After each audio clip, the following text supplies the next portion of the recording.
build some simple storage boxes. And the way I'm going to do it is I'm going to put one wider board in the middle and two smaller ones on the end, and that'll give me roughly about 12 and a half, 13 inches. And I'm not going to clean these up very well. I don't want to. I want the rough look. I want the uneven edges. It's intended to look a little bit rough.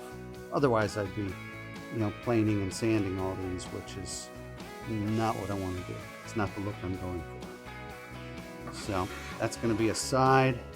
This will be a bottom and another side. Just picking out some nice pieces with some interesting, some character to them.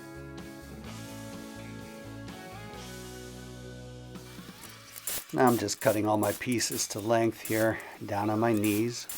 Sure would like a table, but just don't have the room for it in my shop.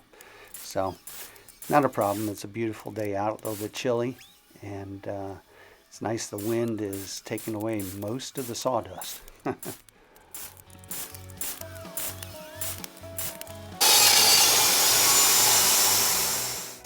I use the table saw to do the rabbet cuts.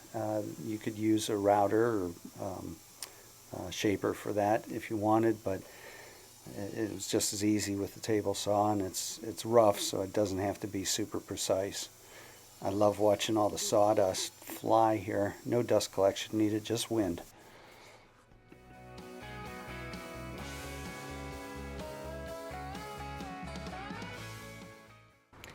So since I don't have a joiner, I used the method with a level and the table saw to straighten the edge on this piece of wood.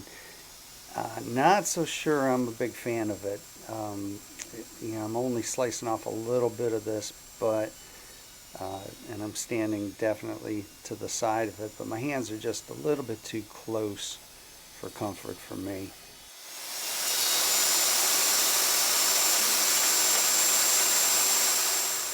So I did end up using the runners from the Pallets, these scrap boards, just to straighten them out a little bit, and then cut them for the inside corners of the boxes that I'm going to build. I used my chop saw to cut a little 45-degree bevel on the inside corners.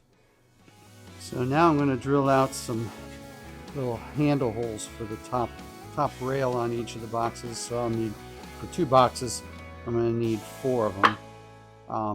Now, I think that's just enough to fit a hand in there. So I'm going to put this, I'm going to make it about 4, well, that's 3.5 inches on either end. Let's just try one and see how it works. So if I go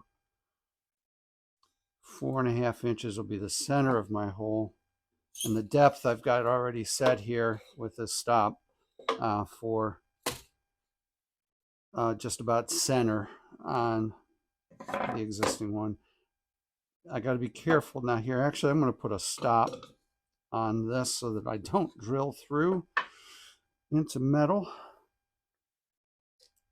So the way you do that is you set these down right about there. It would be plenty, and then tighten it up with the second one.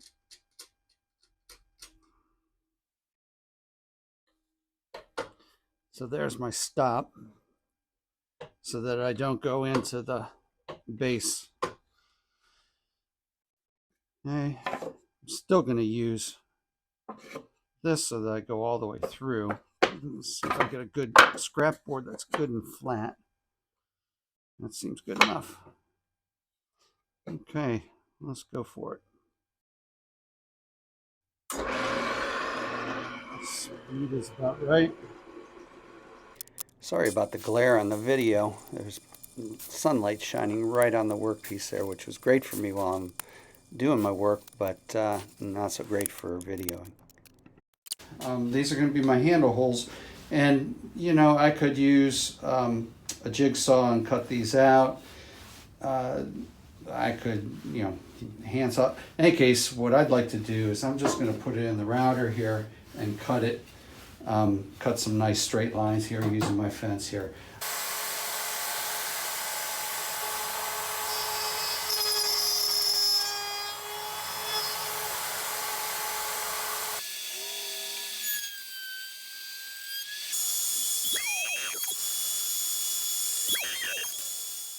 Sounds like I'm at the dentist getting my teeth drilled.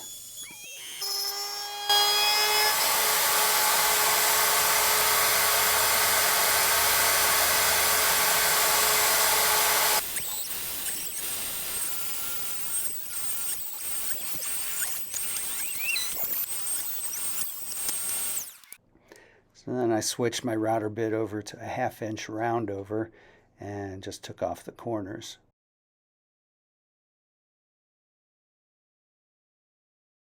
So now I'm just going to do a light sanding. I just want some of the junk taken off of, and it'll clean up a lot of the dirt and whatnot.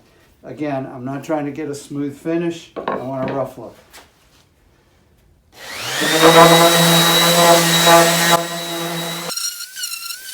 I used a 120 grit and just took off the corners there, and just enough so that it's fairly smooth to the touch. But again, I wanted to keep it rough. And I'm going to assemble the back sides first, and that's all I want is a tight bond. So this is not exactly flush here, so I'm just going to shim the bottom here just so that now it'll sit flush. So when I nail it, there won't be a gap there. This is not fine carpentry. No, I'm going to use just a little bit of glue. I'm not going to be sanding much, so I really don't want much glue at all here. Nails are going to be doing most of the work.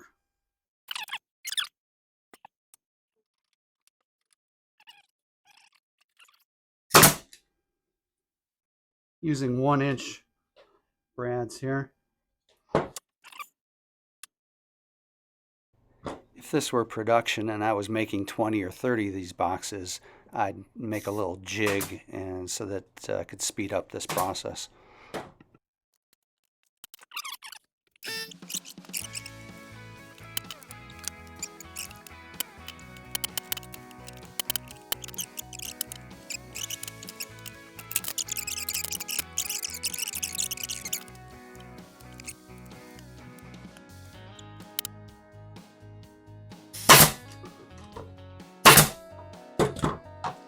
There we go, 2. Sort of straight.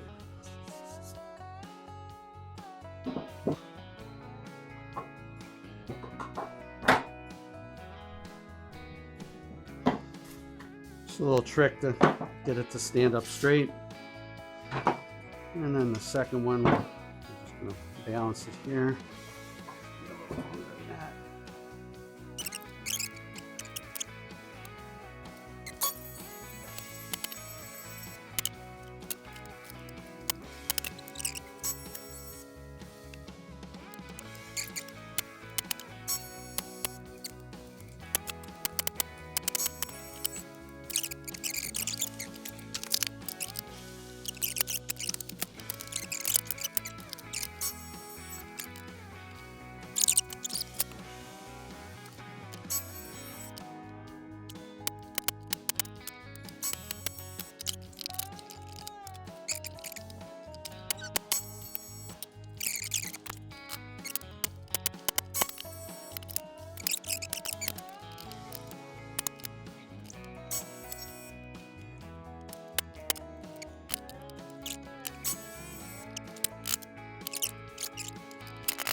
Okay, that's it.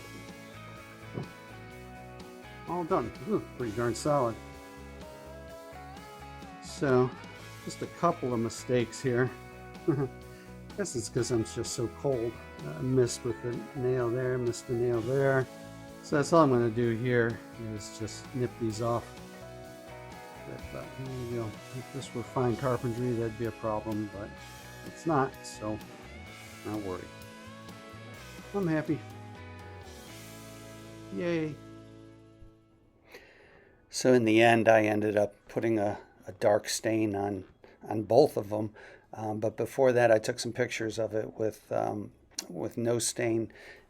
And actually, it might not look bad with no stain and just a clear coat. It all depends on what you want in your decor, but just makes for kind of a neat little storage box that you can put in different places, maybe store magazines or CDs or whatever you got. My cost to do these boxes was really next to nothing, and if you don't have a brad nailer or the tools that I did, um, you could do this with a circular saw, glue, and nails. If you enjoyed this video, please give me a thumbs up, and thanks for watching to the end. And if you'd like to, please subscribe to my channel, and I'll show you more videos of different things that I build.